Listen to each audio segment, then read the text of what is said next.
Rushanara. Good afternoon. The focus of my questions are mainly about compensation. TSB have appointed Deloitte to devise a scheme for compensating customers. Are you satisfied with the progress that's been made? Who would like to start? We've had quite a few discussions with them about it. We're pleased that they're bringing outside resources in, because I think it slightly goes back to the conversation we were having earlier about PSD, the Payment Systems Directive, that they've been overwhelmed. So bringing in outside resources is helpful. They haven't got the resources to do all of these things in the situation they're in. So we're pleased that they're doing that. We've observed what Deloitte have been doing. They're taking it seriously, but obviously we want to see it get up and running. That's the thing. Yeah, they are in the process of recruiting a significant volume of staff to deal with the complaints.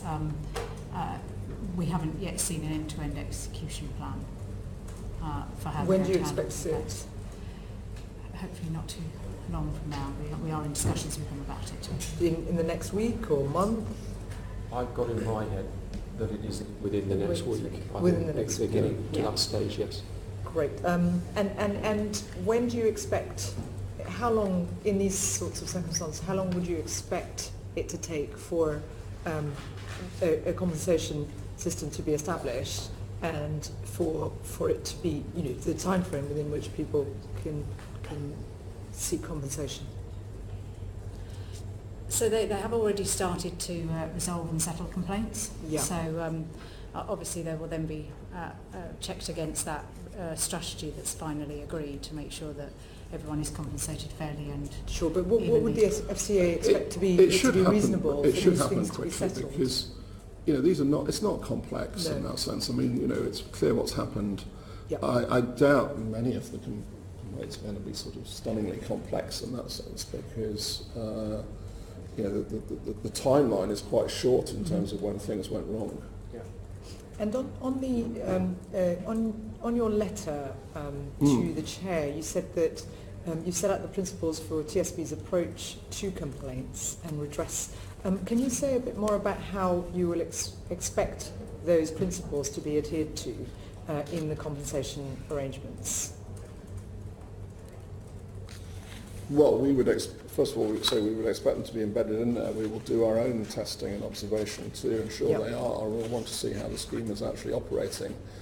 We haven't yet taken a view on exactly how we would do that. Obviously, we've got the team that we can put on site to do that, and in many ways, that's a much quicker way for us of doing it than, for instance, commissioning an outside.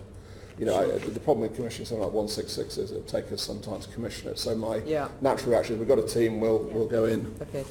Just on the chair's questions about fraud, in response to her letter, the numbers we were given goes up to 31st of May, which is 2,200, and then there's a breakdown of that number.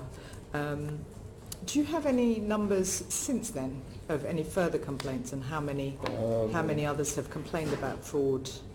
Since the 31st of May? Yeah. Complaints about fraud, not specifically. Are they giving you a regular update? They're not giving you a regular update week by week? I've got the overall number of complaints, but not the specific split out of fraud numbers. Is it the same as the 31st of May, or have you got some more recent numbers? I haven't got any more recent numbers than that. Our total number is 93,700? Total? Yeah, total complaints. So this is in I can't relation remember. to fraud. Yes. Oh, okay. Fraud. I just wondered whether there were more additions since that date. In the compensation scheme established by TSB, I understand it's going to be, technically it's voluntary. What will you do to make sure that the design or operation of the scheme is appropriate and properly? Well, it's voluntary, but of course in this case, people could go to the Ombudsman if they... Sorry? It's voluntary, but for TSB to do it, but these people would be within the scope of the Financial Ombudsman, so they have the right to... Okay, but we know from our work with the Financial Ombudsman there are major issues. They've got a lot of pressure on them. How confident are you that if there are lots of complaints going to the Financial Ombudsman's service, that they can cope with the pressure given the pressures Well, on I mean, them? first of all, we would... I mean, there is an issue about public confidence. and indeed. We would want, obviously, observe the uphold rates. So, obviously, what ends up with FOS depends upon the TSB uphold rate. So the higher the uphold rate, the lower the number of complaints that could go on to FOS. We obviously are in... we will be in conversation with FOS about the potential for complaints to come from TSB. But I would hope in this case, well, more than hope, actually expect that TSB would set up a robust process, because again, this is not something at which where there's a huge amount of uncertainty around what happened. In fact, there's almost no uncertainty around what happened. So you would expect TSB to proactively go to identify those who are affected and ensure that they are seeking compensation and they're getting the redress that they are entitled to. Well, I would expect them to publicise it very widely to their customers. Yes. But publicising doesn't necessarily mean that the customer... I mean, I'm asking about direct contact rather than publicising, because it's not necessarily... Well, we'll have a discussion with them about how exactly they intend to get in touch with customers. If they have contact details, emails, telephone numbers, why can't they do that when they put customers at such huge inconvenience and in some cases destroyed lives? No, it's a perfectly fair point, and that will be part of the plan we'll expect to see. I think that's what people would expect. In terms of in terms of the compensation, would you be setting out what the minimum compensation should be that customers should expect, that what the minimum level is, rather than it being on a case-by-case basis? Do you have any expectations of being able to say this is, there should be they should be setting out a minimum level? Well, we want to see how they are setting it up and calibrating it. So I'm not sure we'd have a fixed minimum level. You wouldn't. I'm not saying you should set it, no. But would you, in these circumstances, expect them to set out that there is a minimum standard, there is a minimum level at which, the minimum level of compensation for the inconvenience that they faced? Well, I certainly think there should be a minimum standard in which they, below which I should say, compensation applies. We will want to look at, frankly, how they then calibrate the compensation thereafter. But you wouldn't be asking them to set out what the minimum amount is of compensation people should be expecting that have been affected.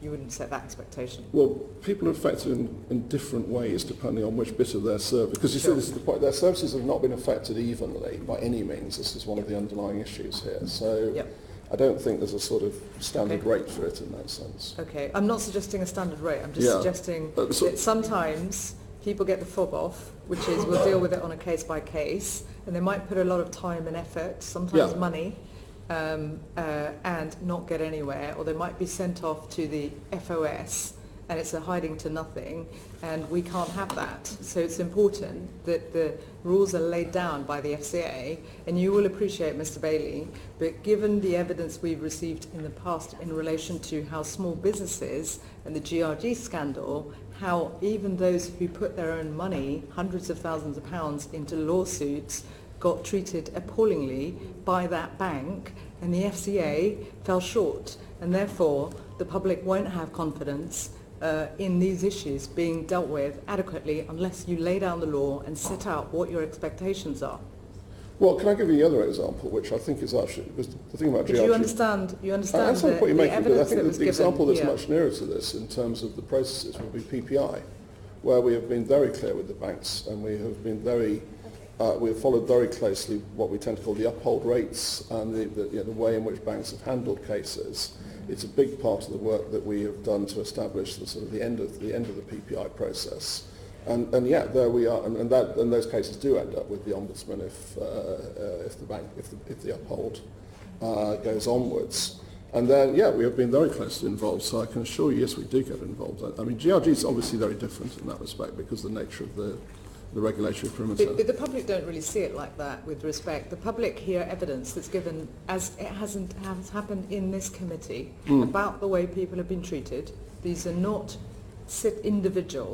individual customers. They were small businesses with money, in some cases, where they put money into cases and actually they couldn't take on their banks successfully, and the FCA fell short. That was that's how the public will have seen the evidence, and therefore there is a public sense that the FCA is not fast enough at dealing with the concerns of consumers. We need reassurance that in this case that will happen, and you will be breathing down the necks of TSB to ensure that happens, because frankly that is not the public experience. Let me point to, in a sense, I would hope you would agree how much we've been involved in TSB up to now and continue to intend to be involved in TSB.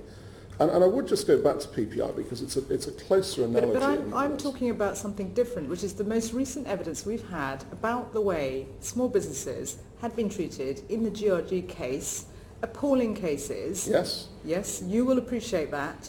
That is what the public will remember, and what they'll remember is the fiasco of years and years of this going on, with the FCA, frankly, not rising up to the challenge and dealing with their needs quickly enough. And therefore, when something like this happens, where hundreds of thousands of customers are affected, and there's a further case from last weekend in relation to Visa, when something like this happens, the FCA is falling short in standing up for consumers, and that is the challenge. And I think what I'm asking is that from the outset, you, using your powers, lay down exactly what your expectations are, ensure that they deal with this in a timely manner so that people don't have to continue to suffer. Well, I understand that. I'm just looking for reassurance. I understand that, but I hope you've got some reassurance by the degree of involvement we've had in this situation up to now, and that we intend to go on having in it. The fact that we took a very quick decision to put a team on site because it's the only way we could actually get a close line of sight on it, which we needed to have. I mean, we followed this very closely. I hope you got that impression from the letter. Well, I hope so. I just have one final point, which is in relation to late payments and wage bills for those who are affected. Will they be included in the compensation process? We would expect that to be so, yes. Thank you. Thank you. Finally, just John.